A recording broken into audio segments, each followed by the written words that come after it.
12 de septiembre de 1683.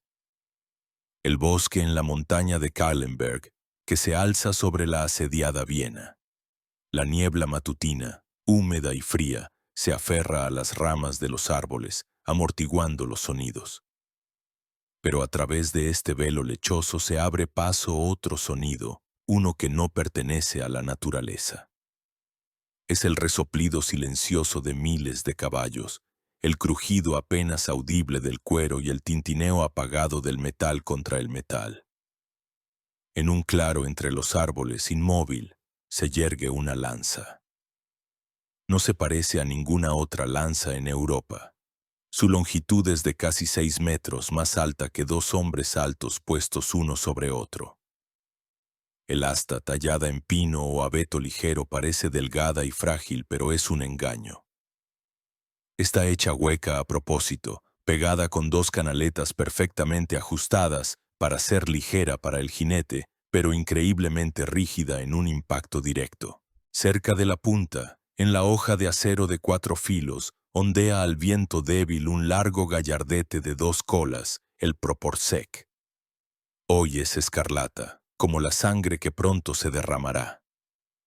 Más abajo, cerca de la mano del jinete, el asta se engrosa, convirtiéndose en una masiva bola de contrapeso que permite equilibrar esta increíble arma. Esta lanza, la copia, es el arma principal y única del primer ataque, un arma de una sola oportunidad. En el ataque venidero se romperá, transmitiendo toda la monstruosa energía del caballo y el jinete en carrera a un solo punto, perforando armaduras, escudos, carne humana y la propia confianza del enemigo en la victoria. Y no hay una sola de estas lanzas aquí, en el bosque. Hay miles. Se yerguen en filas ordenadas, sus gallardetes creando sobre el bosque un ondeante y sangriento blanco espejismo. Allá abajo, junto a las murallas de Viena, se extiende el vasto campamento del Imperio Otomano, grande como una ciudad. 150.000 guerreros del gran visir Kara Mustafa. Llevan ya 2 meses apretando el nudo en el cuello de la última capital de los Habsburgo. Viena está en agonía. Sus murallas están perforadas, sus defensores agotados, el hambre y las enfermedades diezman a los ciudadanos. Parece que un asalto más, un día más, y la media luna triunfará sobre la cruz, abriendo a los turcos el camino hacia el corazón de Europa. Están seguros de su victoria. Miran a las colinas y solo ven destacamentos dispersos del ejército cristiano, reunidos en un último y desesperado intento de salvar la ciudad. Pero no ven lo que se esconde en el bosque. No ven estas lanzas. No ven a los hombres que las sostienen. Hombres con corazas pulidas hasta brillar como espejos, con cascos coronados por crestas rapaces. Hombres de cuyos hombros cuelgan pieles de leopardos, tigres y lobos. Y lo más importante, no ven lo que se alza detrás de las espaldas de estos jinetes, marcos de madera, adornados con plumas de águila. Alas. Es la husaria, los húsares alados de la mancomunidad polaco-lituana, la élite de las élites, el arma más temible del mundo cristiano. Y en pocas horas, a la orden de su rey, Juan III Sobieski, este bosque de lanzas se pondrá en movimiento. Primero lentamente al paso, luego al trote, después al galope, y finalmente, en la ladera de la montaña, pasarán a una carga aplastante y arrolladora.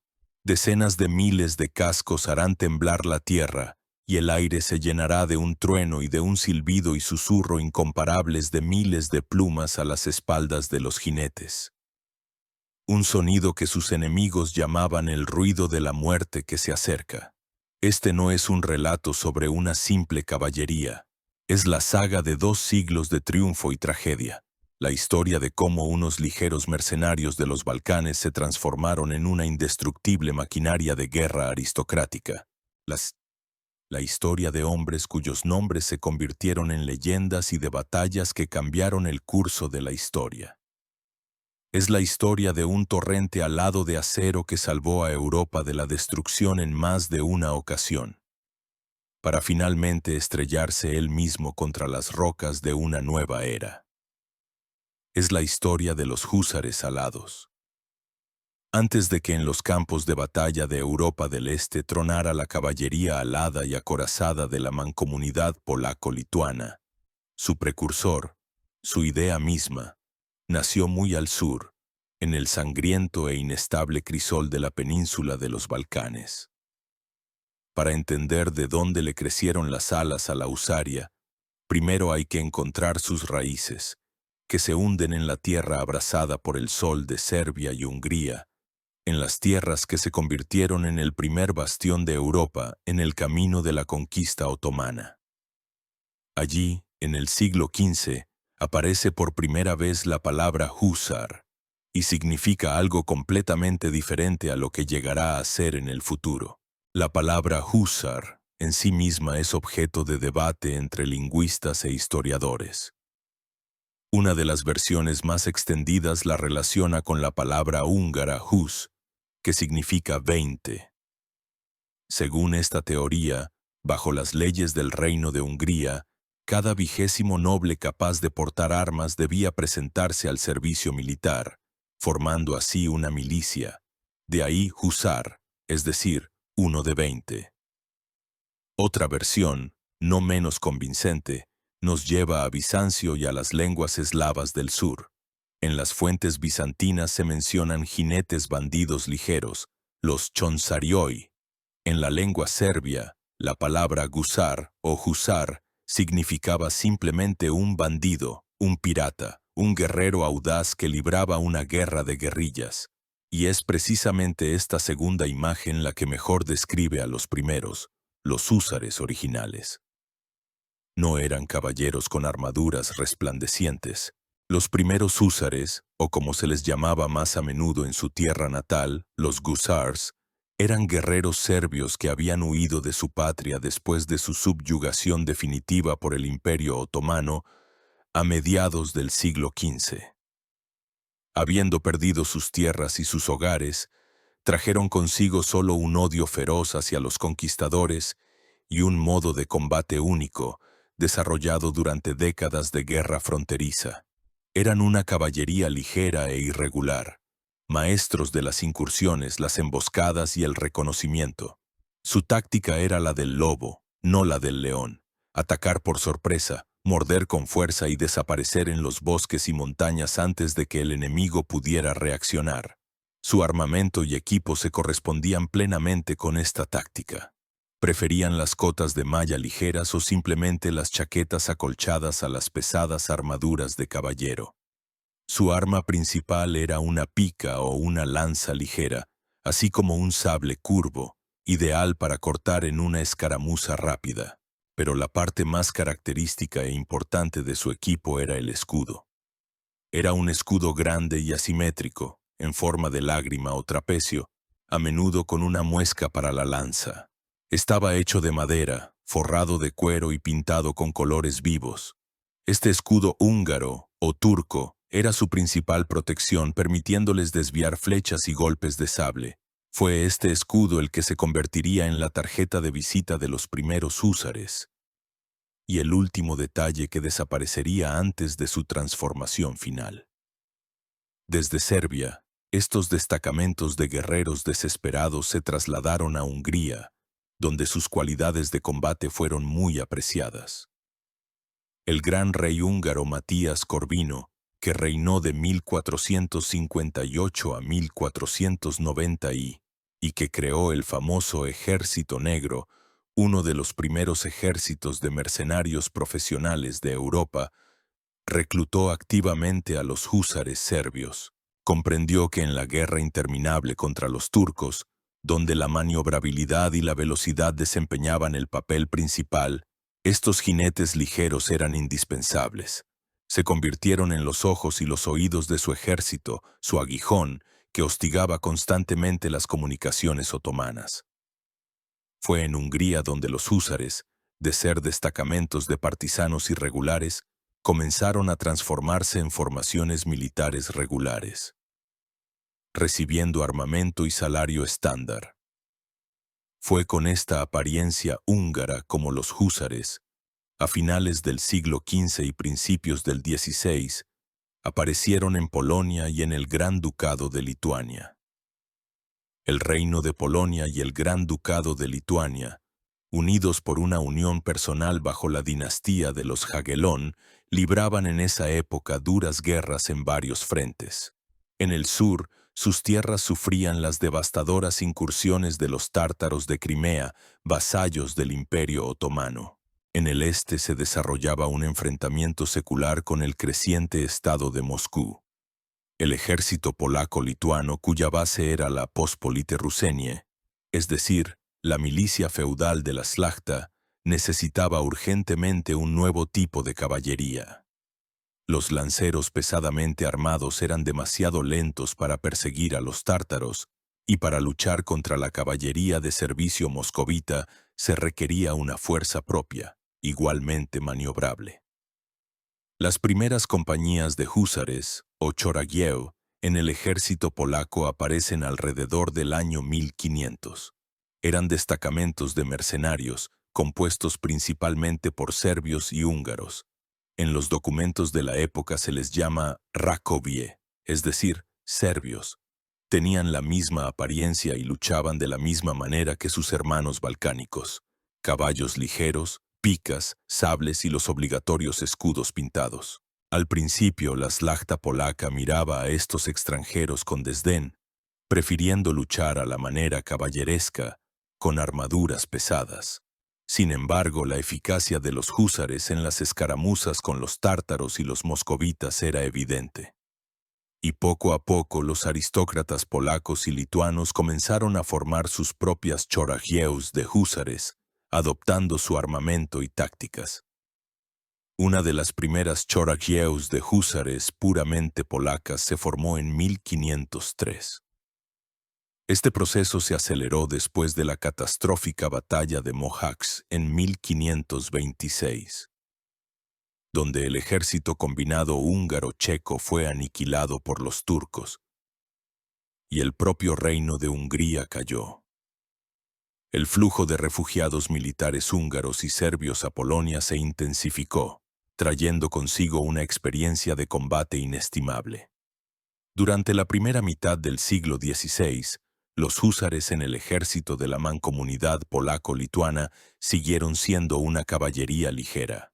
Aún no asaltaban las formaciones enemigas de frente, sino que se dedicaban al reconocimiento, la persecución y el apoyo a sus compañeros más pesadamente armados. En la famosa pintura La batalla de Orsha, de 1514, podemos ver a estos primeros húsares en todo su esplendor, jinetes con picas y los característicos escudos, vestidos con armaduras ligeras.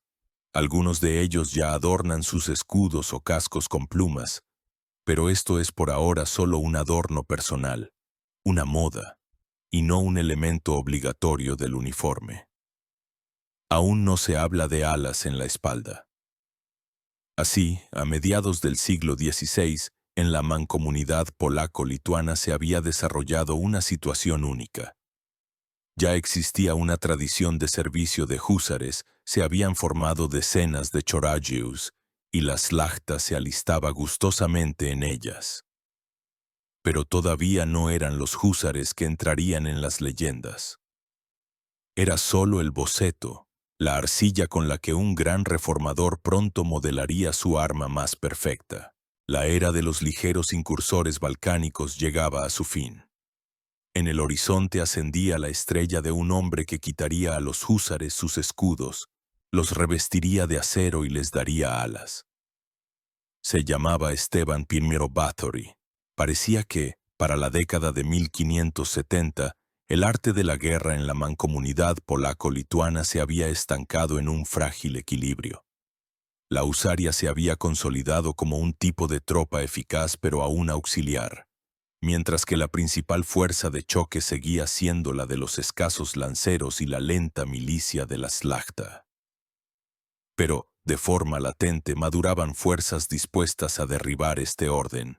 Y pronto estalló el trueno, la elección al trono de un nuevo rey, un hombre cuyo genio militar y voluntad de hierro cambiarían para siempre la faz no solo de la husaria, sino de todo el ejército de la mancomunidad. En 1576, después de un período de interregno, la szlachta de la mancomunidad polaco-lituana eligió como monarca al príncipe de Transilvania, Esteban I Báthory.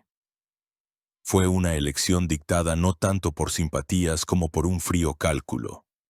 La szlachta quería un rey guerrero, capaz de defender las fronteras y poner orden, y lo obtuvieron, quizás en mayor medida de lo que esperaban. Báthory no era polaco, era húngaro, criado en Transilvania, un estado tapón encajonado entre el Imperio Otomano y el poder de los Habsburgo. Toda su vida fue una guerra. Conocía a la perfección la táctica tanto de los turcos como de los europeos y, lo más importante, era un organizador y reformador nato que no toleraba las medias tintas ni el amateurismo. Al ascender al trono, Báthory se enfrentó a enormes problemas. En el este, el zar Iván el Terrible había capturado una parte significativa de Livonia, amenazando la existencia misma del Gran Ducado de Lituania. Dentro del país, la rica e influyente ciudad de Gdansk se negó a reconocer su autoridad y se rebeló. Para resolver estos problemas, Báthory necesitaba un ejército, pero el ejército que heredó no le satisfacía en absoluto. La milicia de la szlachta era poco fiable y lenta, y los mercenarios, caros y no siempre leales. Báthory fijó su mirada en la husaria. Vio en estos jinetes un enorme potencial, pero su papel actual no le convenía. La caballería ligera es buena para las incursiones, pero con ella no se gana una batalla decisiva. Báthory necesitaba una fuerza capaz de aplastar cualquier formación enemiga de un solo golpe, ya fuera la caballería de servicio moscovita o la infantería ordenada de los mercenarios europeos. Y decidió crear tal fuerza, reforjando la husaria de una caballería ligera a una pesada de choque.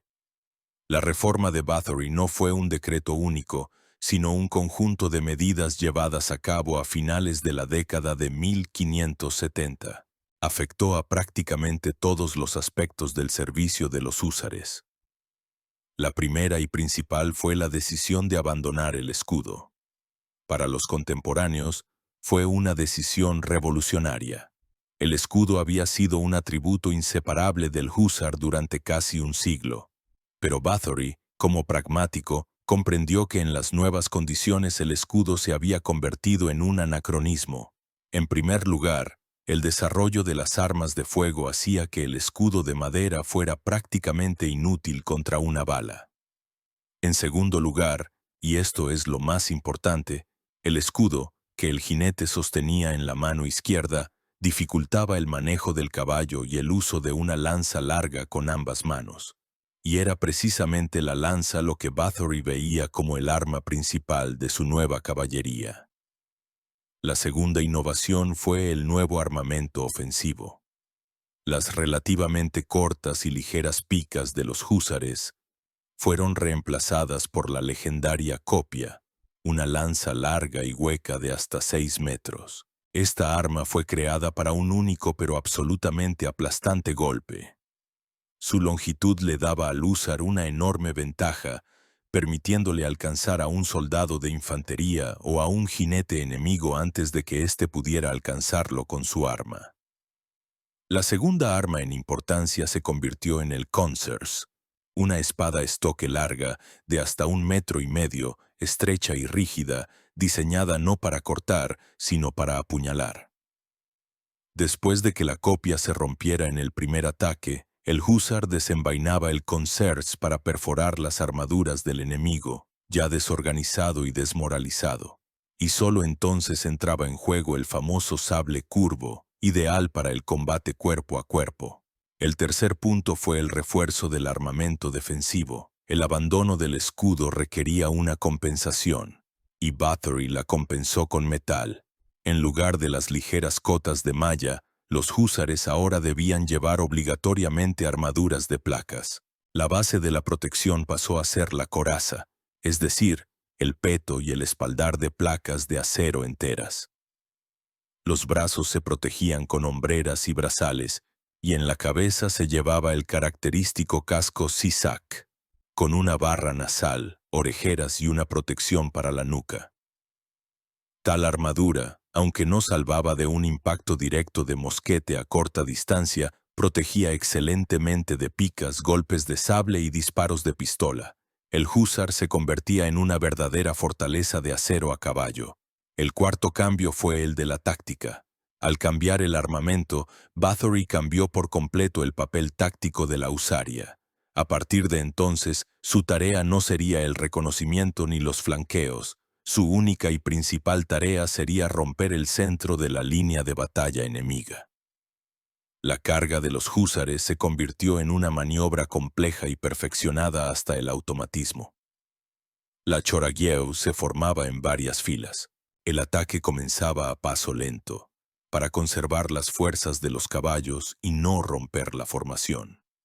Gradualmente, el ritmo se aceleraba. El paso se convertía en trote, el trote en galope, y solo a 100 o 150 metros del enemigo, los húsares pasaban a una carga aplastante, bajando sus largas lanzas. Este ritmo de ataque creciente permitía a los jinetes mantener una alineación perfecta y caer sobre el enemigo como un muro único y monolítico de acero y lanzas. Fue en la época de Bathory cuando aparecieron también las famosas alas. Inicialmente, lo más probable es que estuvieran sujetas a la silla de montar o, como antes, al escudo, para quienes todavía lo usaban. Solo más tarde, en el siglo XVII, adquirirían su forma clásica y comenzarían a sujetarse al espaldar de la coraza. Pero el impulso mismo para la creación de esta apariencia aterradora y única fue dado por el gran rey reformador. La primera prueba para la nueva y reformada husaria fue la Guerra de Livonia. En las batallas contra el ejército de Iván el Terrible, por ejemplo, en la batalla de Wenden en 1578, los húsares de Bathory demostraron su monstruosa eficacia. Rompieron una y otra vez las formaciones de la caballería moscovita y la pusieron en fuga. Fue entonces en el fragor de las batallas por Livonia cuando nació la leyenda de la invencible caballería alada. Esteban Mir Bathory reinó poco tiempo, solo 10 años, pero en esa década logró crear una de las máquinas de guerra más perfectas y hermosas de la historia de la humanidad. Tomó como base a los irregulares mercenarios balcánicos y los convirtió en una caballería de élite, pesadamente armada y aristocrática, sin igual en los campos de batalla de su tiempo. Creó un arma que durante el siglo y medio siguiente traería a la mancomunidad polaco-lituana gloria y victorias.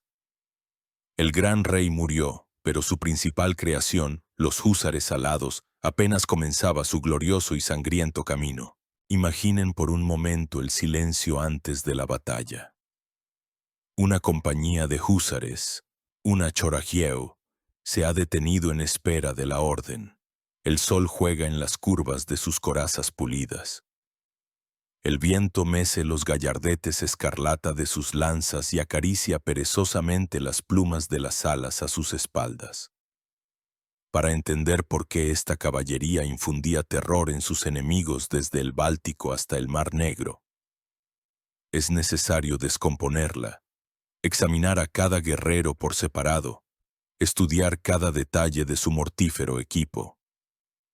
Porque un húsar no era un simple jinete. Era todo un sistema de armamento, la cima de la tecnología militar y del espíritu de combate aristocrático de su tiempo. Hay que empezar por lo que hacía a un húsar. Un húsar, su lanza, la copia, no era un simple arma, era su alma, su alfa y su omega. Todo lo demás, la armadura, el caballo, el sable, era solo un complemento, destinado a asegurar la entrega de la punta de esa lanza a su objetivo. La longitud de la copia era su principal ventaja táctica.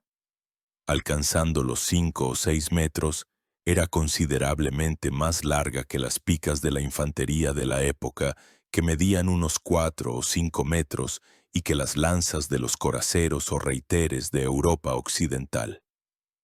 Esto significaba que, en el momento del choque, el húsar alcanzaba al enemigo primero, permaneciendo fuera del alcance de su arma.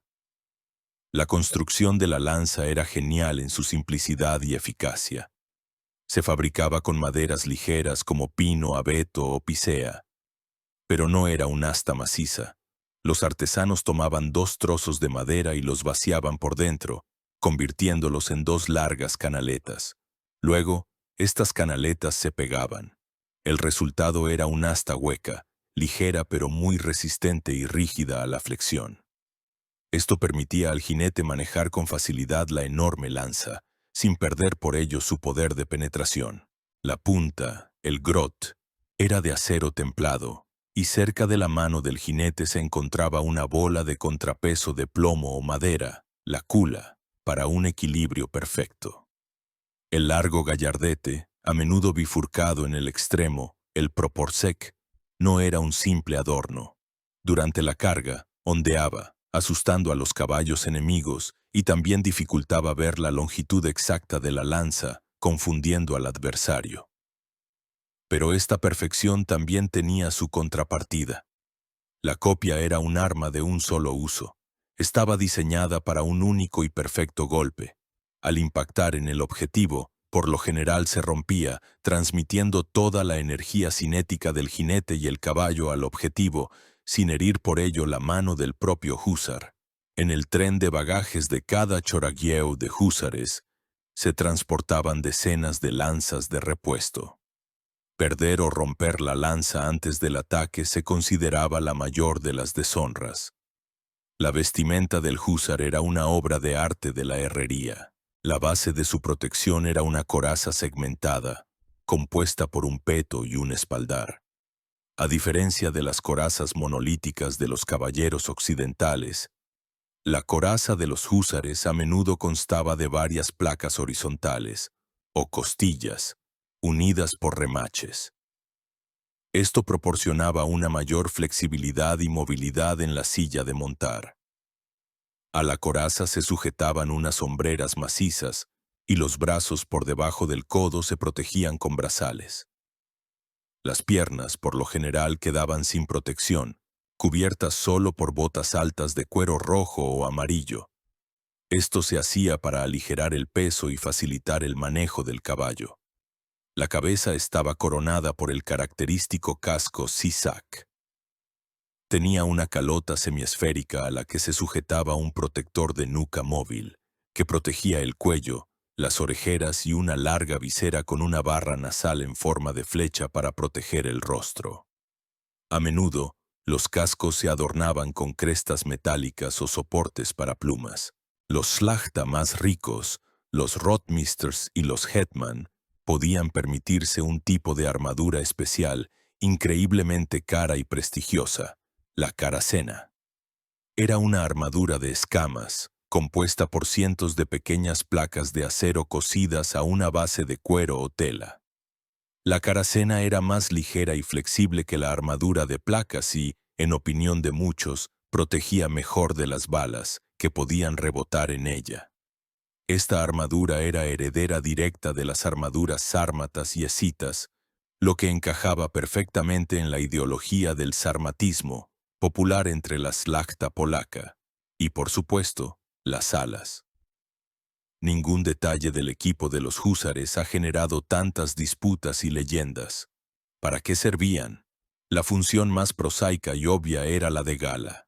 Las alas eran un elemento increíblemente hermoso e impresionante, que distinguía a la husaria de cualquier otra caballería. Eran un símbolo de elitismo, una señal de pertenencia a la más alta casta militar. Pero también había consideraciones prácticas. La primera teoría es psicológica. Imaginen una carga de miles de jinetes, con un bosque de plumas de águila ondeando a sus espaldas. Era un espectáculo capaz de quebrantar el espíritu de los soldados más firmes. La segunda teoría es acústica. Durante una carga vertiginosa, las plumas, al vibrar con el viento, producían un sonido fuerte y específico, un susurro o un silbido. Este sonido, superpuesto al estruendo de los cascos y a los gritos de guerra, creaba una cacofonía insoportable que asustaba a los caballos enemigos y presionaba la psique de la infantería. La tercera teoría es defensiva. Las alas, sujetas a la espalda, podían teóricamente proteger al jinete de un lazo tártaro, así como de un golpe de sable por la espalda. Finalmente, hay quienes opinan que las alas servían como una especie de señal de identificación en el fragor de la batalla, permitiendo a los comandantes ver a sus unidades desde lejos y dirigirlas. Las alas se sujetaban de diferentes maneras. En el período temprano podía ser un ala única, sujeta al lado izquierdo de la silla de montar. Más tarde, se puso de moda un par de alas que se sujetaban a la parte posterior de la coraza mediante unos soportes especiales. Se fabricaban con un ligero marco de madera al que se ataban o pegaban plumas de águilas, buitres, halcones o incluso avestruces. Una vez rota la copia, el húsar no quedaba desarmado. Se convertía en un combatiente cuerpo a cuerpo universal. Su siguiente arma era el Consers o el Pawash. El Consers era una hoja larga, de hasta 160 centímetros, de 3 o 4 filos, destinada exclusivamente a los golpes de estoque. Su tarea era perforar las armaduras en el combate cuerpo a cuerpo. El Pawash era similar al Consers, pero tenía una hoja más ancha, de 1 o 2 filos, apta también para cortar. Ambas armas se llevaban en la silla de montar. En el cinto de cada húsar colgaba un sable. El sable de los húsares polacos es una obra de arte armera en sí misma. Su hoja ligeramente curvada era ideal para asestar golpes rápidos y cortantes desde el caballo. La guarda era a menudo semicerrada, protegiendo los dedos. El sable no era solo un arma, sino un símbolo del estatus, el honor y la dignidad de la slachta. Además, el húsar estaba armado con armas de fuego. Por lo general, se trataba de un par de pistolas de rueda en fundas junto a la silla de montar. Se utilizaban después del choque principal para sembrar aún más confusión en las filas enemigas. Algunos húsares también llevaban hachas de guerra, chekani o natsiaki, una especie de martillo de guerra con un pico afilado, un arma terrible contra las armaduras. Completando el cuadro, estaba la lujosa apariencia. Sobre la armadura, los húsares se echaban pieles de animales exóticos, como leopardos, tigres, linces o, más a menudo, lobos y osos. No era solo por belleza, sino que también servía como protección adicional y signo de alto estatus. Debajo de la armadura se llevaba un costoso yupán de seda o terciopelo. Todo este sistema, desde la lanza de 6 metros hasta la piel de leopardo, estaba orientado a un único fin, la creación de un arma absoluta, un guerrero ideal que fuera a la vez un ariete indestructible, un combatiente universal y una obra de arte viviente de la guerra. La carga de los húsares alados no era una embestida alocada de individuos. Era el movimiento de un organismo social y militar complejo y perfectamente engrasado, cuyo nombre era Choragieu. Y para comprender la mecánica del golpe de los húsares, es necesario adentrarse en esta unidad de combate, ver su jerarquía y su estructura interna.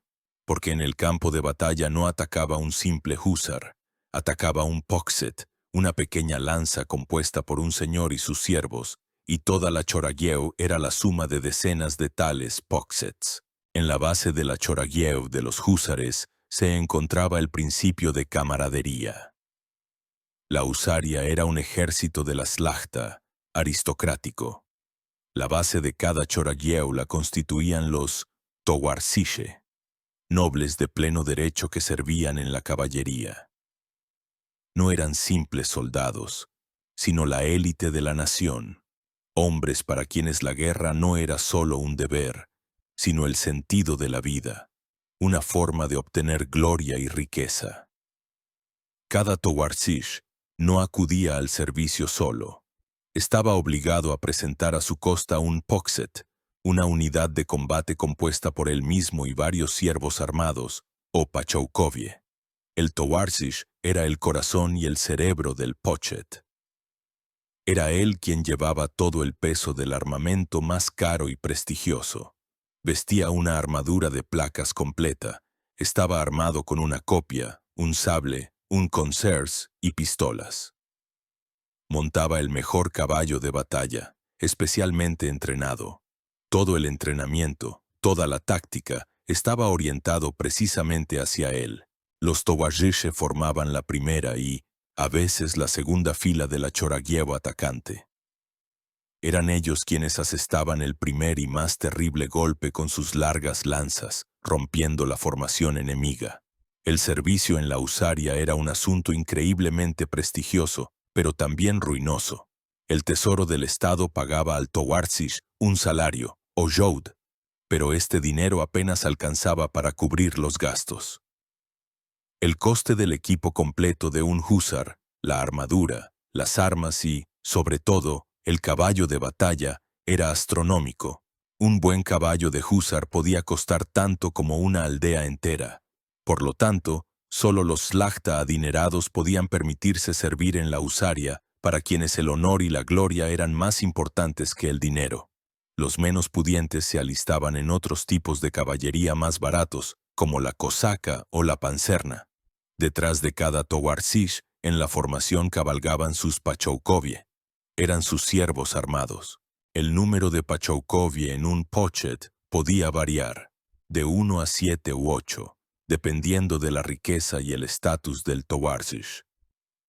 Formaban la segunda y la tercera fila de la formación de ataque. Su tarea era multifacética. En primer lugar, eran el escudo viviente de su señor, cubriéndolo por la retaguardia y los flancos. En segundo lugar, constituían la segunda oleada del ataque. Después de que los Towarzysze rompieran la formación con sus lanzas, en la brecha abierta irrumpían los pachoukovie, armados con picas más cortas, sables y armas de fuego, ampliando la brecha y aniquilando al enemigo ya desorganizado y desmoralizado. El equipo de los pachoukovie era considerablemente más modesto que el de sus señores. Llevaban armaduras más ligeras como simples corazas, cotas de malla o incluso solo caftanes acolchados, los yupani. Sus caballos eran más sencillos y baratos, sin embargo estaban bien armados y entrenados. A menudo eran guerreros experimentados, veteranos de muchas campañas, unidos a su señor por lazos de lealtad personal. La relación entre un Towarzysz y sus siervos no era simplemente la de un jefe y un subordinado, sino que se asemejaba más a la de una familia o un clan. El Towarzysz cuidaba de sus hombres, y ellos estaban dispuestos a dar la vida por él. Al frente de la Choragiev se encontraba el rotmisters. Por lo general, era un aristócrata muy rico e influyente, un magnate, que formaba la Choragiev con sus propios fondos y luego la ponía al servicio del rey y de la mancomunidad. El comandante militar de facto de la Choragiev en el campo de batalla era el poruchnik, un militar profesional, el segundo al mando del rotmisters. Le ayudaba el choronji, el portaestandarte, el guardián del objeto más sagrado para la Choragiev, su estandarte. La pérdida del estandarte se consideraba la mayor de las deshonras, y una Choragiev que lo perdía a menudo era disuelta. El número de una Choragiev de húsares podía oscilar entre 100 y 200 jinetes. Así, incluso en la Choragiev más pequeña de 100 caballos, había solo unos 20 o 30 Towarzysze, y los 70 u 80 restantes eran sus pachoukovie. Este sistema permitía a la mancomunidad, que no contaba con enormes recursos financieros, desplegar en el campo de batalla una cantidad considerable de caballería bien armada. El Estado solo pagaba a los Towarzysze, y ellos mismos proveían y armaban a sus hombres. No se puede hablar de la husaria sin mencionar su componente más importante después de la lanza, el caballo. El caballo de los húsares era una obra de arte de la cría selectiva, tanto como la armadura de los húsares. Era una raza especial criada en la mancomunidad mediante el cruce de caballos locales polacos y lituanos con razas orientales, como las turcas, persas y árabes. De sus antepasados locales, estos caballos heredaron la alzada, la fuerza y la resistencia necesarias para llevar a un jinete pesadamente armado. De los orientales recibieron la velocidad, la maniobrabilidad y la infatigabilidad. El caballo de los húsares debía poseer un conjunto de cualidades. Debía ser lo suficientemente fuerte como para soportar el peso de un jinete con armadura que era de unos 100 o 120 kilogramos. Debía ser lo suficientemente veloz como para desarrollar una enorme velocidad en la fase final del ataque.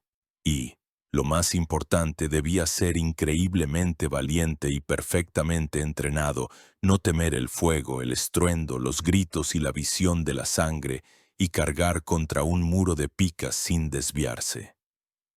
Tales caballos se criaban en yeguadas especiales, propiedad de los magnates. El entrenamiento de un caballo de batalla duraba varios años y costaba una fortuna. Cada towarzich tenía varios caballos. Uno, el mejor, para el ataque decisivo, y varios más sencillos para la marcha y las escaramuzas menores. El cuidado de los caballos era la primera obligación tanto del propio húsar como de sus siervos. La pérdida de un caballo en la batalla a menudo era peor que una herida, ya que encontrar y comprar uno nuevo era un asunto largo y caro. Así, la Choragiev de los húsares era un complejo ecosistema, donde el espíritu aristocrático de los towarziche se combinaba con la destreza marcial de los pachaukovie, y el poder de las armas humanas se multiplicaba por la fuerza y la velocidad de los nobles caballos. No era una simple caballería, era la encarnación viva del espíritu sármata, de la Szlachta Polacca, su orgullo, su belicosidad y su disposición al autosacrificio en nombre de la patria y la gloria, principios del siglo XVII. Este período pasó a la historia de la mancomunidad polaco-lituana como su Edad de Plata, una época de brillantes victorias militares y florecimiento cultural, ensombrecida, sin embargo, por conflictos internos. Pero para los húsares alados fue, sin duda, su edad de oro. Fue en las primeras décadas de este siglo cuando la caballería reformada por Esteban I Báthory alcanzó la cima de su eficacia, obteniendo una serie de victorias asombrosas que inscribieron para siempre su nombre en los anales de la historia militar. Fue la época de los grandes hetmanes como Jan Karol Chodkiewicz y Stanisław Żółkiewski, y de grandes batallas donde un puñado de jinetes alados ponía en fuga a fuerzas enemigas muy superiores. Dos batallas, dos nombres, se convirtieron en los símbolos de este triunfo, Kirchholm y Klushino. Mientras en la mancomunidad la Szlachta se rebelaba contra los intentos del rey Segismundo III Vasa de fortalecer su poder, en el norte, en Livonia, estallaba otra guerra con Suecia. El ejército sueco bajo el mando del rey Carlos IX era uno de los mejores de Europa. Estaba magníficamente organizado, disciplinado y equipado con la última tecnología militar, con un énfasis en una infantería potente armada con mosquetes y una artillería eficaz. En el verano de 1605, Carlos IX, al frente de un ejército de casi 11.000 hombres, asedió Riga, la principal ciudad de Livonia. Para hacerle frente salió el gran hetman de Lituania, Jan Karol Chodkiewicz. Las fuerzas de las que disponía eran ridículamente pequeñas, poco más de 3.500 hombres. De ellos, la husaria contaba con unas 1.700 copias.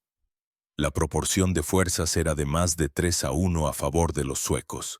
Cualquier otro general se habría retirado o habría adoptado una defensa a ultranza. Pero Chodkiewicz era un maestro de las soluciones audaces y poco convencionales. El 27 de septiembre de 1605, los dos ejércitos se encontraron cerca de la pequeña ciudad de Kirchholm, la actual Salaspils en Letonia. Chodkiewicz, viendo la enorme superioridad numérica de los suecos, recurrió a una estratagema militar.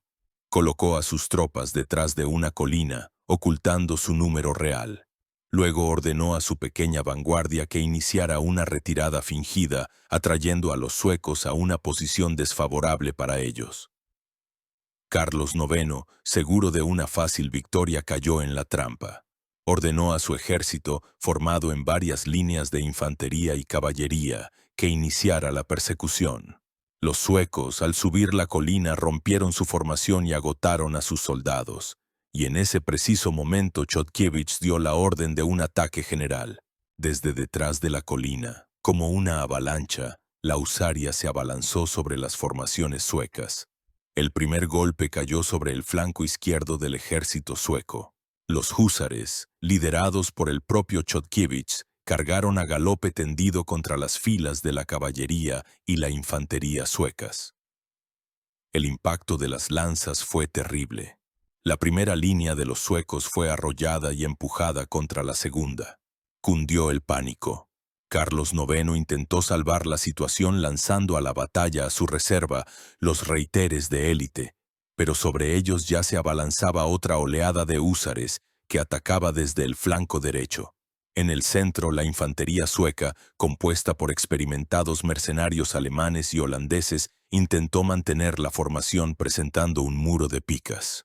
Pero los húsares, después de romper sus lanzas, desenvainaron sus sables y concerces y se abalanzaron sobre sus filas. La batalla, que debería haber durado todo el día, se convirtió en una carnicería de 20 minutos. El ejército sueco no fue simplemente derrotado, fue aniquilado. Las pérdidas de los suecos ascendieron a entre 6 y 9.000 hombres muertos, es decir, prácticamente todo el ejército. Las pérdidas de Chodkiewicz fueron mínimas, unos 100 muertos. La victoria en Kirchholm fue un milagro, resonó en toda Europa. El Papa, los reyes de España e Inglaterra, e incluso el sultán turco enviaron a Chodkiewicz sus felicitaciones. Kirchholm se convirtió en la prueba de que la husaria, en manos de un general hábil, era capaz de hacer lo imposible, derrotando al adversario europeo más fuerte a pesar de su abrumadora superioridad numérica. Si Kirchholm fue un milagro de la táctica, la batalla de Klusino fue la apoteosis del valor y la audacia de los húsares. A principios del siglo XVII, el zarato de Moscú se sumió en el caos del período tumultuoso. La mancomunidad polaco-lituana no pudo evitar intervenir en los asuntos de su debilitado vecino. En 1609, el rey Segismundo III asedió Smolensk. Para socorrer a la ciudad, se puso en marcha un gran ejército ruso bajo el mando del príncipe Dmitri Shuisky, reforzado por un cuerpo de 5.000 mercenarios suecos y europeos liderados por Jacob de la Gardie. El número total de las fuerzas ruso-suecas alcanzaba los 35.000 hombres. Para interceptar a este ejército se envió desde Smolensk un destacamento bajo el mando del hetman de campo de la corona Stanisław Żółkiewski. Las fuerzas de Żółkiewski eran aún menores que las de Chodkiewicz en Kirchholm. Unos 6.500 hombres, de los cuales casi 5.500 eran húsares alados. El 4 de julio de 1610, cerca del pueblo de Klusino, los adversarios se encontraron. El campo de batalla era extremadamente desfavorable para una carga de caballería. Estaba atravesado por vallas y cercas de pueblo que las tropas rusas habían reforzado, convirtiéndolas en reductos improvisados. Shuisky estaba tan seguro de su victoria que ni siquiera se atrincheró. Żółkiewski comprendió que un ataque frontal contra posiciones fortificadas era un suicidio. Pero no tenía otra opción. Con los primeros rayos de sol, dio la orden de atacar, y lo que ocurrió a continuación desafía toda explicación racional. Las choragievs de húsares, una tras otra, se lanzaron contra las posiciones rusas, cargaron contra las empalizadas, rompiéndolas con los pechos de sus caballos. Los que lograban pasar se encontraban en pasajes estrechos donde eran recibidos por un fuego graneado de mosquetes y las picas firmes de los piqueros. La carga se estancaba, los húsares retrocedían, se reagrupaban y volvían a cargar. 8, 9 y, según algunos testimonios, 10 veces Choragiev tras Choragiev atacaron las formaciones enemigas. Fue una locura pura, el triunfo del espíritu sobre la materia. Y esta locura dio sus frutos. Finalmente la infantería mercenaria de la Gardie, incapaz de soportar este incesante huracán de acero, vaciló y comenzó a retirarse. La caballería de servicio rusa, al ver esto, también emprendió la huida. El ejército de Shuisky se desmoronó. La victoria fue total. Las consecuencias de la batalla de Klushino fueron colosales. El camino a Moscú estaba abierto. Joukievsky ocupó la capital rusa y los boyardos de Moscú, conocidos como la Semi-Boyarshchina, juraron lealtad al príncipe polaco Vladislao. Aunque finalmente los polacos no lograron mantener Moscú, Klushino se convirtió en la cima de la gloria militar de la mancomunidad polaco-lituana y de su caballería alada. Fue una victoria obtenida no tanto por la táctica como por un valor y una perseverancia increíbles, sobrehumanos. Kirchholm y Klushino son las dos caras de una misma moneda. Una es el triunfo del genio militar, la otra, el triunfo de un espíritu de lucha inquebrantable. Juntas crearon la leyenda de la invencible husaria, de los jinetes alados para quienes no había nada imposible. La edad de oro estaba en su apogeo, y parecía que nunca terminaría, pero en el horizonte ya se cernían nubes de tormenta.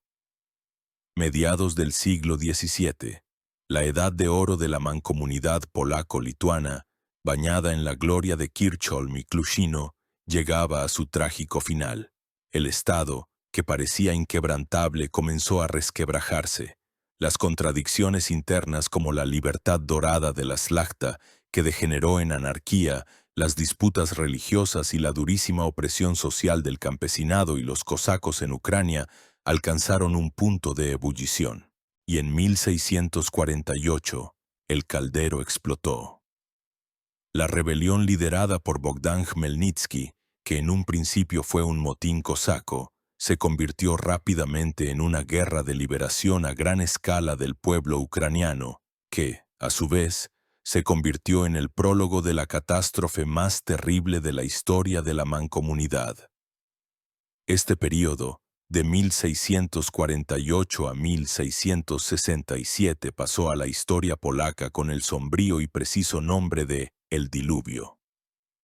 Fue una época en la que sobre el Estado, debilitado por las luchas internas, se abalanzaron como buitres todos sus vecinos. Desde el este, el zarato de Moscú, que había firmado una alianza con Khmelnytsky, y desde el norte, una Suecia fortalecida y sedienta de venganza. La mancomunidad se encontró al borde de la aniquilación total, y para los húsares alados, el diluvio fue la prueba más dura. Fue una época no solo de gloriosas victorias, sino también de amargas derrotas. Una época que desnudó no solo las fortalezas de la husaria, sino también su vulnerabilidad ante una nueva guerra. La guerra en Ucrania se convirtió para la husaria en un teatro de operaciones inusual y extremadamente incómodo. El adversario aquí no era un ejército regular europeo que pudiera ser aplastado con un solo ataque decidido. El ejército cosaco representaba un tipo de enemigo completamente diferente. Su base no era la caballería, sino la infantería. Los cosacos eran maestros de las fortificaciones de campaña. Su principal táctica era el tabor, una fortaleza móvil hecha de carros encadenados. Detrás de los muros de este tabor, los soldados de infantería cosacos, armados con fusiles de cañón largo, los samopali, podían mantener un fuego mortífero, permaneciendo prácticamente invulnerables a un ataque de caballería. Una carga frontal de la caballería de los húsares contra un tabor cosaco equivalía a un suicidio. Las lanzas se rompían contra los carros y los jinetes se convertían en blancos ideales para los tiradores. En las batallas de Shovti-Vody y Korsun en 1648, el ejército de la corona, incluidas las Choragieus de húsares, fue completamente derrotado. Fue un shock. La invencible husaria se enfrentaba por primera vez a un adversario contra el que su principal táctica, el ataque de ariete, no funcionaba. Sin embargo, incluso en estas durísimas condiciones, los húsares, cuando se les presentaba la oportunidad de luchar en campo abierto, demostraban proezas de valor. La mayor batalla de esta guerra fue la batalla de Berestechko en 1651. En esta gigantesca batalla, en la que participaron más de 200.000 hombres por ambos bandos, el ejército polaco, bajo el mando del rey Juan II Casimiro, se enfrentó a las fuerzas combinadas de los cosacos de Jamelnitsky y sus aliados, los tártaros de Crimea. En el momento decisivo de la batalla, la husaria lanzó varios ataques aplastantes contra la caballería tártara y los flancos abiertos del campamento cosaco. Uno de estos ataques, liderado por el legendario guerrero y aventurero Yeremy Wisniewski, pasó a la historia. Los húsares rompieron la defensa y sembraron el pánico. El Khan de Crimea, Islam Giray, temiendo la derrota, huyó del campo de batalla, llevándose consigo como rehén a Bogdan Khmelnytsky. Habiendo quedado sin mando, el ejército cosaco fue rodeado y, tras una defensa de 10 días en el campamento, sufrió una terrible derrota. Berestechko fue la revancha por las primeras derrotas, demostrando que la husaria seguía siendo una fuerza temible. Pero no cambió el carácter general de la guerra. Apenas se había recuperado la mancomunidad del golpe en Ucrania, cuando en 1655 se abatió sobre ella una nueva desgracia. El rey sueco Carlos X Gustavo, aprovechando la debilidad de su vecino, invadió su territorio. Comenzó el diluvio sueco. El ejército sueco de la época era uno de los más avanzados del mundo. Su potente artillería y su disciplinada infantería de mosqueteros, que disparaba en salvas, representaban una amenaza mortal para cualquier caballería. El comienzo de la guerra fue catastrófico. El ejército polaco, agotado por la guerra con los cosacos, no estaba preparado para una nueva invasión. La milicia de las Szlachta se rendía en masa, los magnates se pasaban al bando de los suecos. El rey Juan Casimiro se vio obligado a huir del país. Varsovia y Cracovia cayeron. Parecía que la mancomunidad vivía sus últimos días. En estas condiciones, la husaria, como todo el ejército, estaba desmoralizada y sufría grandes pérdidas.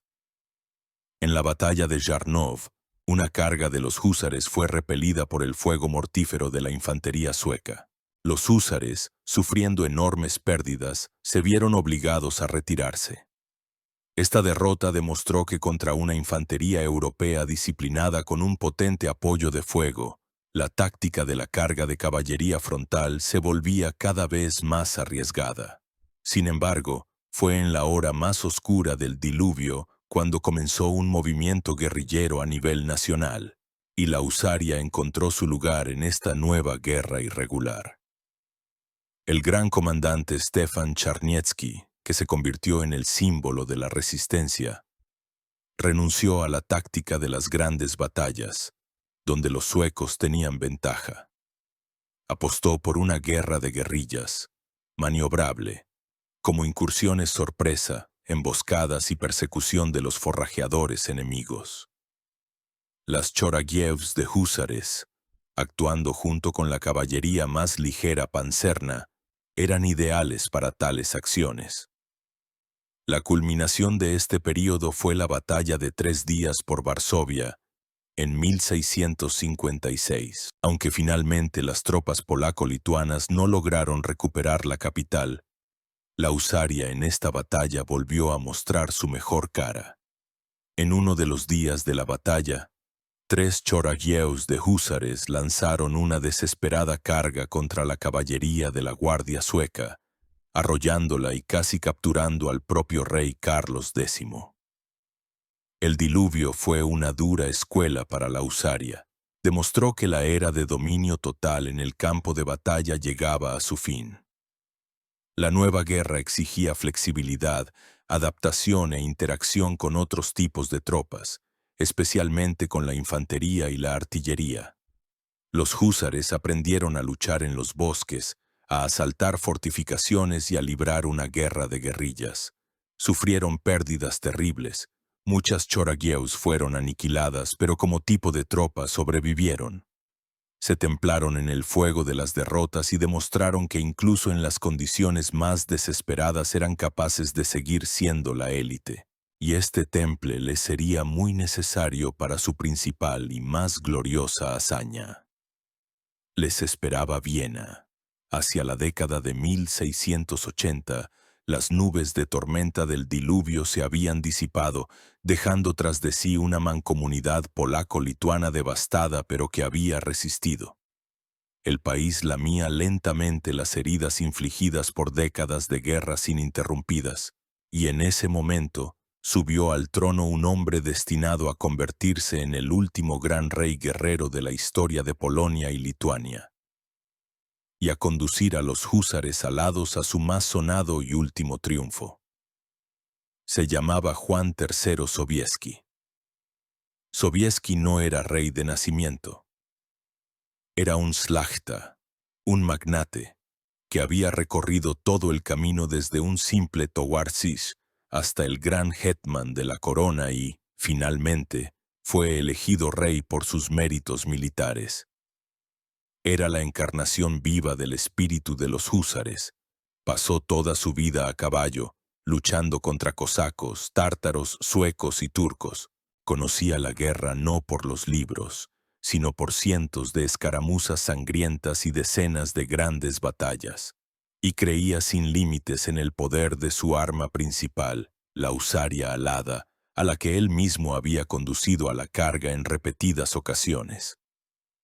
Mientras tanto, en las fronteras meridionales de Europa, la oscuridad volvía a cernirse.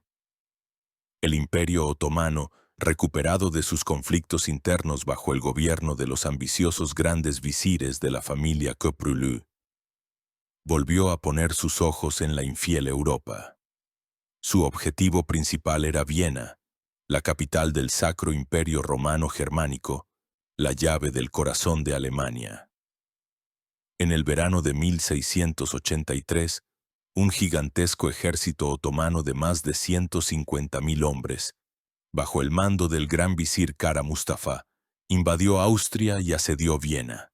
El emperador Leopoldo I de Habsburgo huyó de su capital en pánico. El destino de la ciudad y posiblemente de toda la Europa cristiana pendía de un hilo. En este momento crítico, la única esperanza era un tratado de alianza firmado entre Austria y la mancomunidad polaco-lituana. El Papa Inocencio XI suplicó a Juan Sobieski que acudiera en su ayuda. Y Sobieski, a pesar de la oposición de parte de la szlachta, que no quería involucrarse en una guerra ajena, respondió al llamamiento. Comprendía que la caída de Viena abriría a los turcos el camino a Cracovia y Varsovia. Reuniendo un ejército polaco de 27.000 hombres, cuya fuerza de choque principal la constituían 3.000 húsares alados, Sobieski, en una marcha forzada, se dirigió a través de Silesia y Moravia para unirse a las tropas austriacas y alemanas. A principios de septiembre de 1683, cerca de la ciudad de Tulln, en el Danubio, los aliados se unieron. Juan Sobieski, como el general más experimentado y afamado, fue elegido comandante en jefe de todo el ejército cristiano, que contaba con unos 70.000 hombres. El plan de Sobieski era audaz y simple. Mientras los austriacos y los alemanes debían atacar las posiciones turcas por el flanco izquierdo, distrayendo a las fuerzas principales, él, con su principal baza, la caballería polaca, debía realizar una dificilísima travesía a través del bosque de Viena y caer sobre el campamento principal de los turcos y el cuartel general de Kara Mustafa desde el flanco derecho, el montañoso. En la mañana del 12 de septiembre de 1683, comenzó la batalla. Durante todo el día, en el flanco izquierdo y en el centro, se libraron feroces combates. La infantería austriaca y alemana, paso a paso, hizo retroceder a los selectos destacamentos de jenízaros. Los turcos, convencidos de que el golpe principal se estaba asestando allí, trasladaron allí nuevas y nuevas reservas. Mientras tanto, en el flanco derecho, en las empinadas y boscosas laderas de la montaña de Kahlenberg, el ejército polaco, incluida la husaria, realizaba su durísima marcha. Los jinetes tenían que desmontar y llevar a sus caballos de las riendas. La artillería era arrastrada a pulso. Kara Mustafa sabía de la aparición de los polacos, pero arrogantemente creía que la caballería no podría atacar desde unas laderas tan empinadas. Cometió un error fatal. A las 5 de la tarde, después de un día entero de combates, las tropas polacas finalmente salieron del bosque y se formaron en las cimas de las colinas que se alzaban directamente sobre el campamento turco. Abajo, en el valle, la batalla estaba en su apogeo, y entonces Juan Sobieski dio la orden que toda Europa esperaba. 3.000 húsares alados y unos 15.000 jinetes más, polacos y alemanes, comenzaron a descender por las laderas. Fue la carga de caballería más masiva de la historia de Europa. Primero lentamente al paso para no romper la formación en el terreno accidentado. Luego, a medida que la pendiente se suavizaba, pasaron al trote y, finalmente, en el valle, desplegándose en una gigantesca avalancha, se lanzaron a la carga. El espectáculo fue apocalíptico. La tierra tembló por el estruendo de decenas de miles de cascos.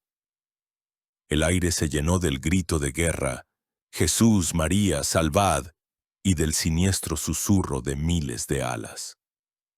El propio Sobieski, con la masa de Hetman en la mano, lideraba la carga en primera línea. El impacto de esta avalancha de acero fue absolutamente aplastante. Los húsares, como un cuchillo a través de la mantequilla, atravesaron las formaciones de cipáis y genízaros, barriendo todo a su paso. Sus largas lanzas empalaban a varias personas a la vez. El pánico que se apoderó de las tropas turcas fue indescriptible. Los soldados que un minuto antes estaban seguros de la victoria, arrojaron sus armas y huyeron para salvar sus vidas. El ataque fue tan rápido y terrible que el gran visir Kara Mustafa apenas logró escapar, dejando en su tienda el estandarte sagrado del profeta y todo su harén. Al anochecer, la batalla había terminado. El enorme ejército otomano dejó de existir. El campamento de los turcos con todas sus incalculables riquezas cayó en manos de los vencedores. Juan Sobieski, al entrar en la tienda abandonada del visir, escribió 2 cartas famosas. Una al Papa con las palabras «Vinimos, vimos, Dios venció», y otra a su esposa Maricienka. La batalla de Viena se convirtió en la cima de la gloria de los húsares alados. Fue su hora estelar, su mayor hazaña que salvó a Europa de la conquista otomana. De nuevo, como en Kirchholm, hicieron lo imposible demostrando que eran la mejor caballería pesada de su tiempo. Pero este triunfo fue al mismo tiempo el principio del fin. Fue la última gran batalla ganada por un ataque de ariete de la caballería pesada. La era estaba cambiando, y en los campos de batalla ya reinaba una nueva soberana. La infantería con fusiles y bayonetas. El apogeo de la gloria se convirtió en el prólogo de un largo y triste ocaso. El estruendo triunfal de los cascos en Viena parecía destinado a inaugurar una nueva era de gloria para la mancomunidad polaco-lituana y su caballería alada. Pero la historia dispuso otra cosa. La victoria de Viena no fue el amanecer, sino un deslumbrante destello del ocaso.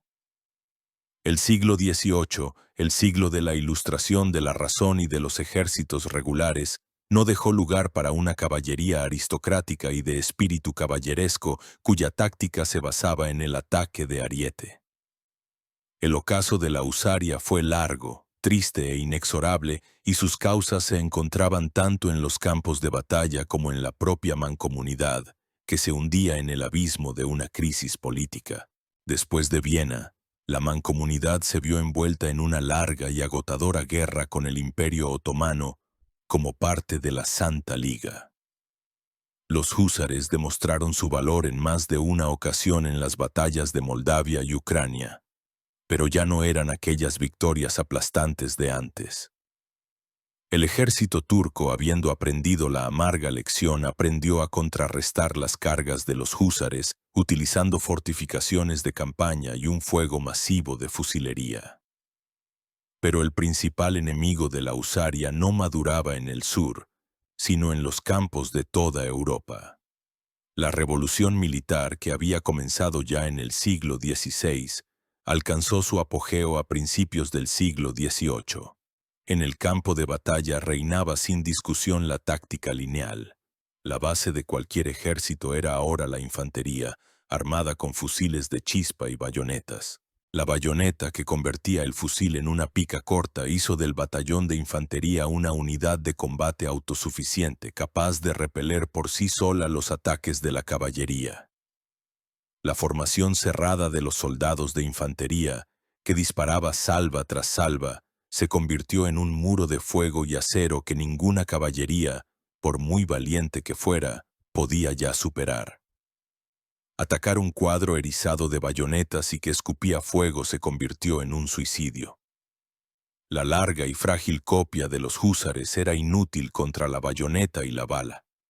Las armaduras pesadas que salvaban del sable y de la pistola no podían proteger de un disparo de fusil a quemarropa.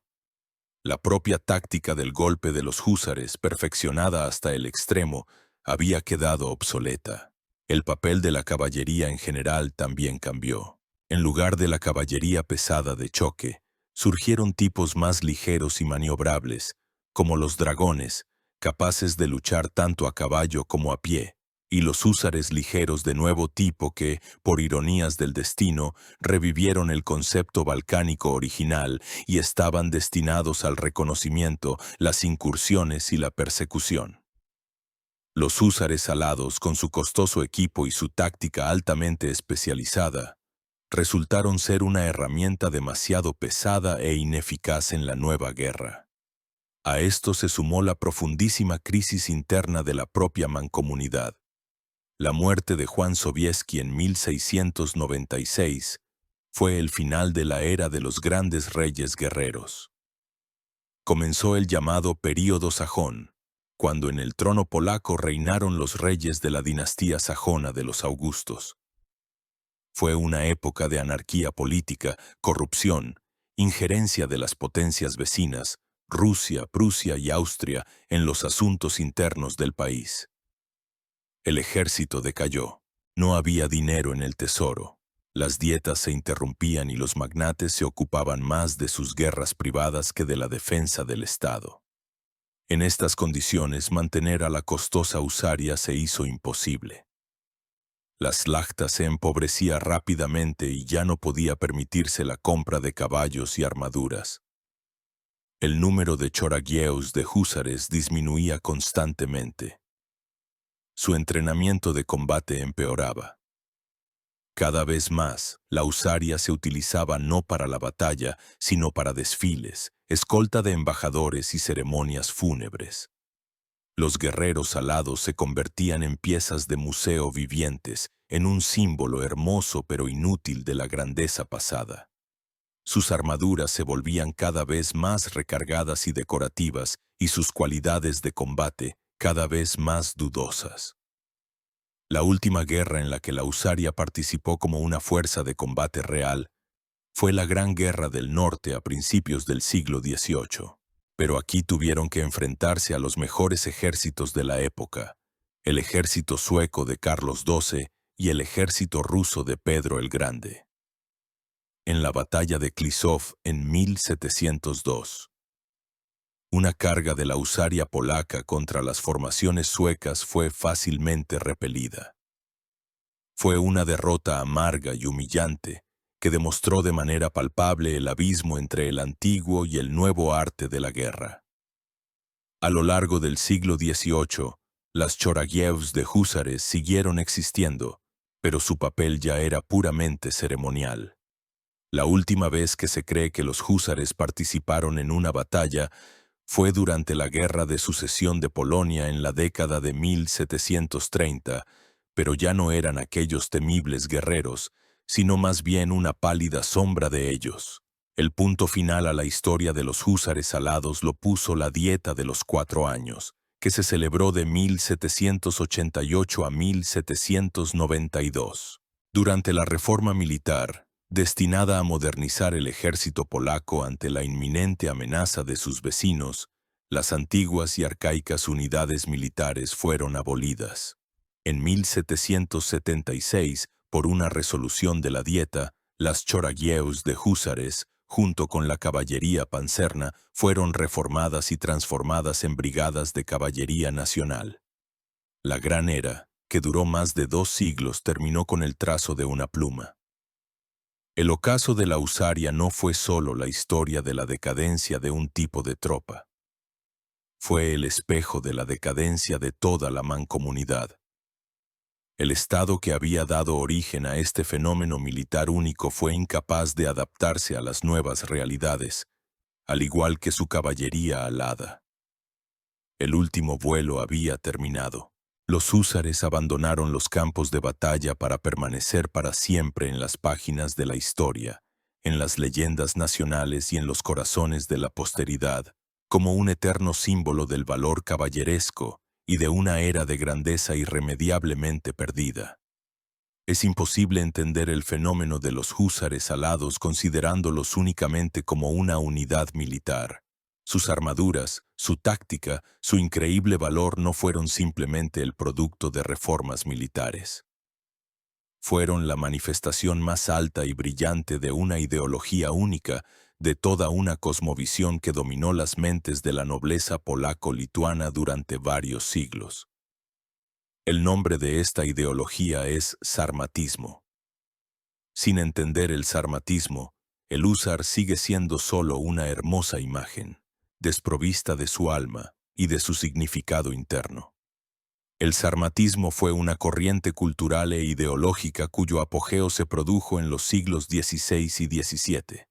En su base se encontraba la creencia de que la szlachta de la mancomunidad polaco-lituana era descendiente directa de la antigua y belicosa tribu de los sármatas que una vez habitó las estepas del norte del Mar Negro.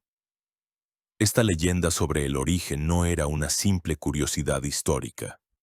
Se convirtió en el fundamento de toda la identidad de la szlachta, justificando su posición especial y privilegiada en el Estado. Según esta ideología, la szlachta no es una simple nobleza, es un pueblo aparte, el pueblo sármata, que por derecho de sangre y de espada gobierna a los demás pueblos que habitan la mancomunidad, como los campesinos y los burgueses.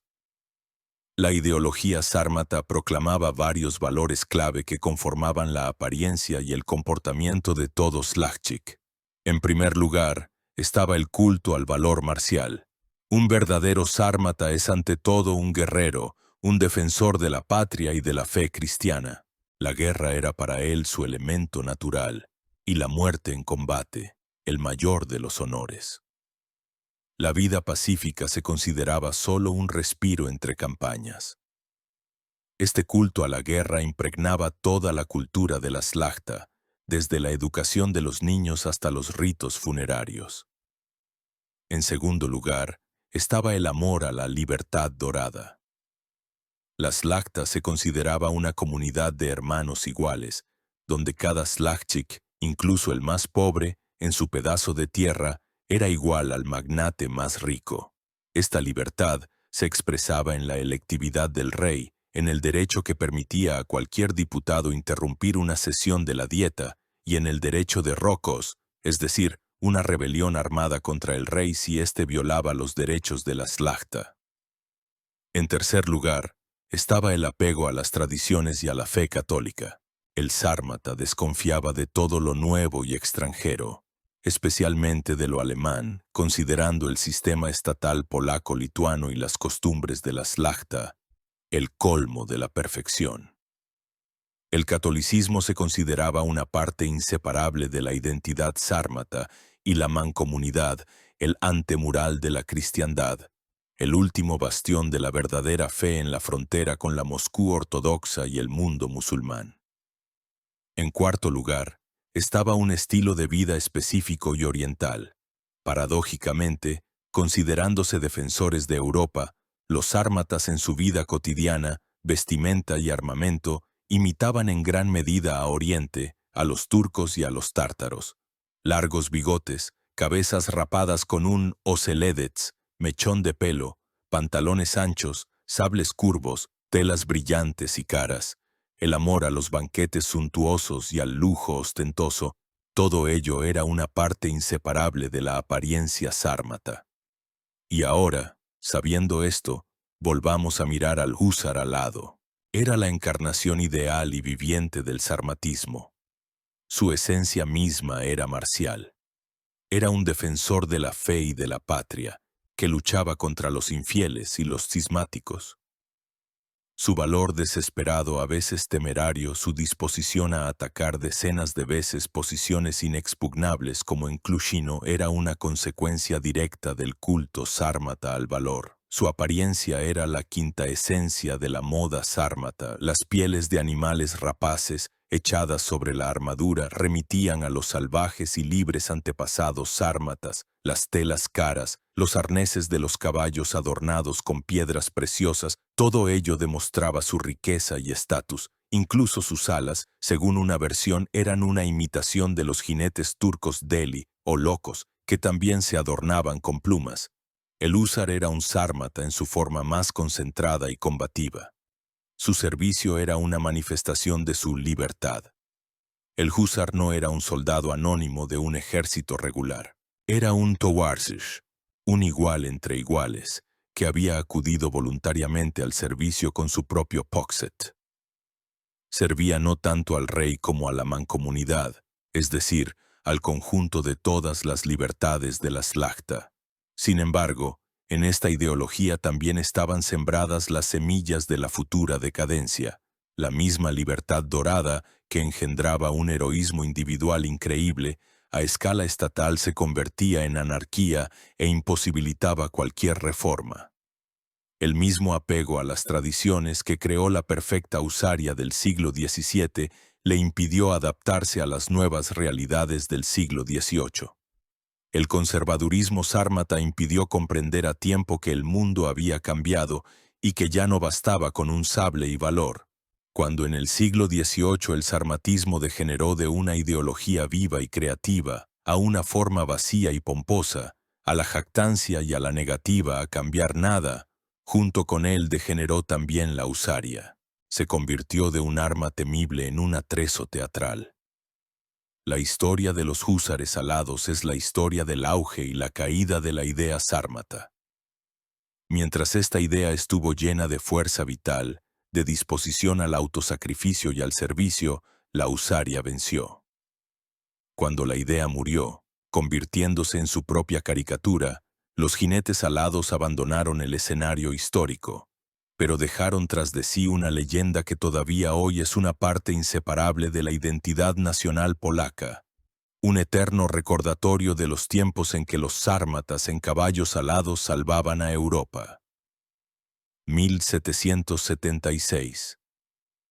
El decreto de la dieta de los 4 años que abolió las choragievs de húsares puso un punto final formal a sus 2 siglos de historia.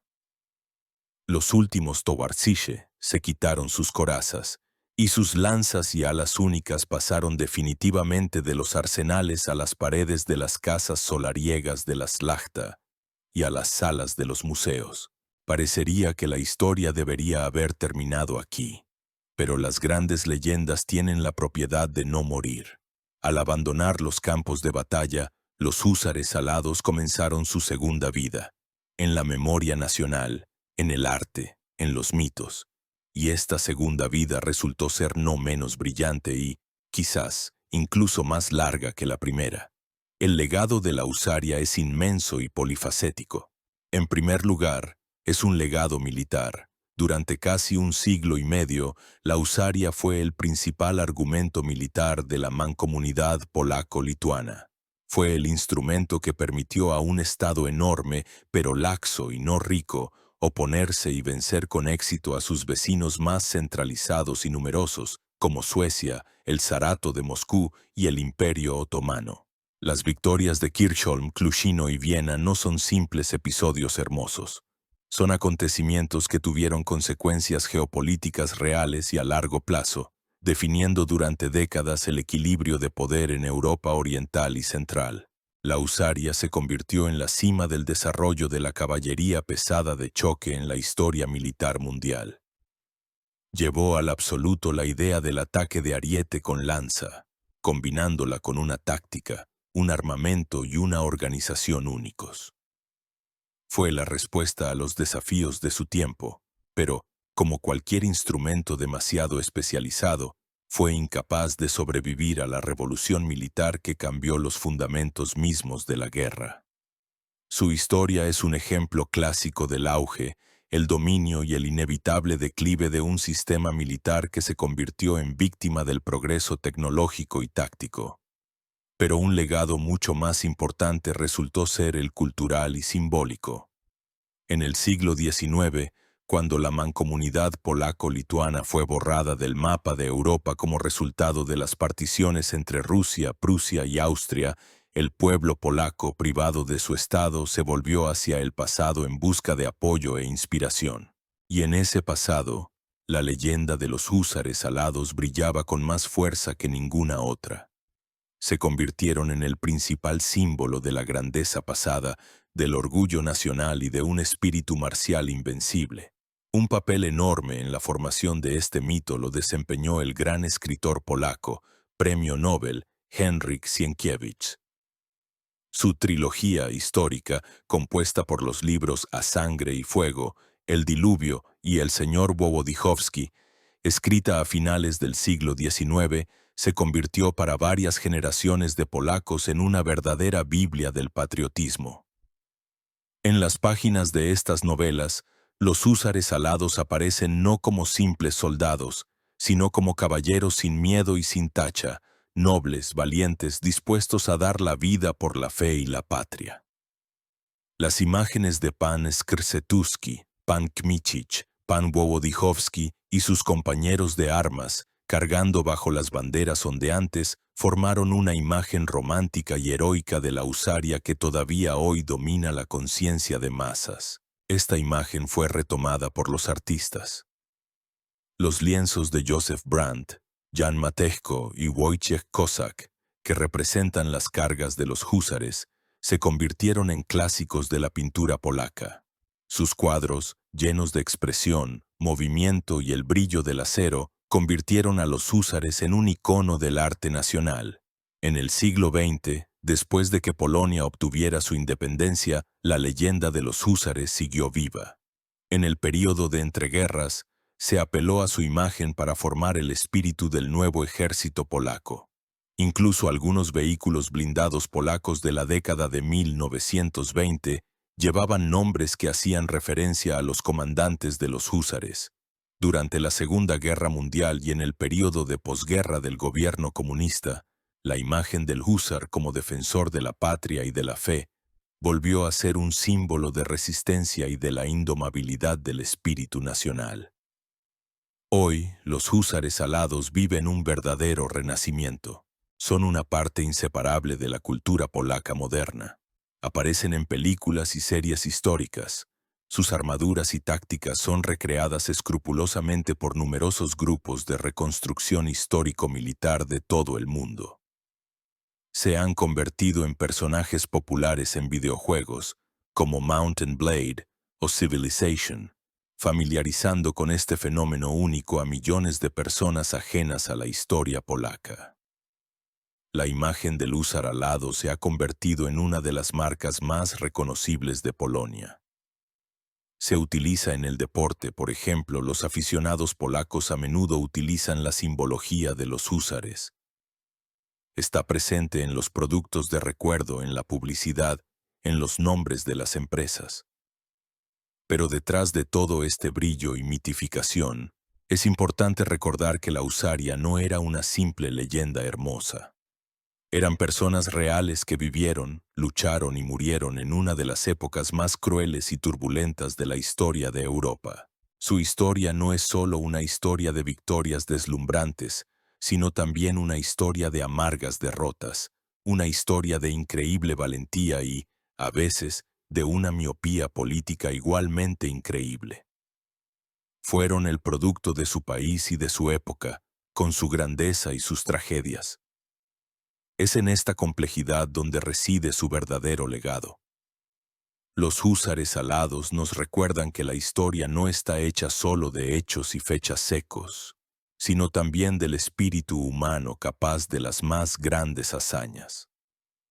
Son un símbolo eterno de cómo, una vez por un breve instante histórico, los hombres pudieron adquirir alas y cambiar el destino del mundo. El tiempo es el gran nivelador. Convierte en polvo a los imperios poderosos y borra las ciudades de la faz de la tierra. Cubre de arena los campos de las grandes batallas y solo el viento canta un requiem por los que cayeron en ellos. Pero hay cosas sobre las que el tiempo no tiene poder. Son las grandes leyendas, los ecos de hazañas tan brillantes que su luz atraviesa los siglos. La leyenda de los húsares alados es una de ellas.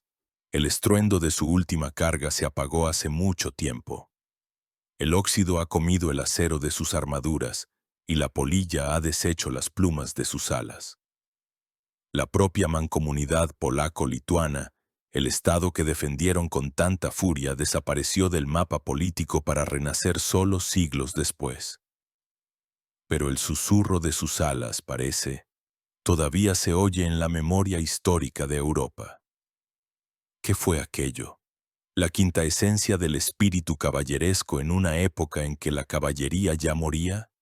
¿Una máquina de guerra ideal, perfeccionada por el genio de varios generales? ¿O un símbolo trágico de una civilización brillante pero condenada, cuyo orgullo y conservadurismo no le permitieron sobrevivir en un mundo cambiante? La respuesta es todo eso junto. La husaria es una paradoja. Es una caballería vestida con pieles orientales, pero que se consideraba el último bastión de Occidente. Es un ejército compuesto por aristócratas individualistas, pero que actuaba en el campo de batalla como un mecanismo único e indestructible. Es una fuerza que salvó Viena, pero no pudo salvar a su propio estado. Al estudiar su historia no vemos simplemente a jinetes con armaduras extravagantes, vemos el espejo de toda una época de guerras religiosas y cambios geopolíticos, una época en la que el valor personal en el campo de batalla todavía podía superar al número y a la tecnología, una época en la que el honor era más valioso que la vida y la gloria inmortal. Hoy, cuando las guerras se libran con botones y drones, cuando el heroísmo se vuelve virtual y la gloria se mide en número de me gusta, la historia de los húsares alados suena como un mensaje de otro mundo, casi olvidado.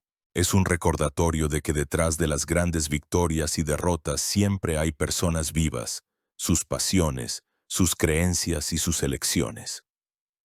Es un relato de lo que la humanidad es capaz en sus más altas manifestaciones, en el autosacrificio, en la lealtad al deber, en la búsqueda de una gloria que sobreviva a los siglos. Y mientras al menos una persona, al mirar un antiguo grabado o una armadura de museo, sienta un escalofrío en la espalda al imaginar el estruendo de los cascos y el susurro de miles de alas que cargan, la husaria vivirá, no como una unidad militar, sino como un símbolo eterno, el símbolo de un sueño alado de victoria que es más fuerte que la muerte. Gracias por haber pasado este tiempo sumergiéndose en una de las páginas más gloriosas y dramáticas de la historia militar. Si este viaje en el tiempo ha sido fascinante para usted, suscríbase al canal, deje sus comentarios y comparta este relato con aquellos que, como usted, no son indiferentes a las grandes leyendas del pasado. Nos esperan muchas más historias no contadas.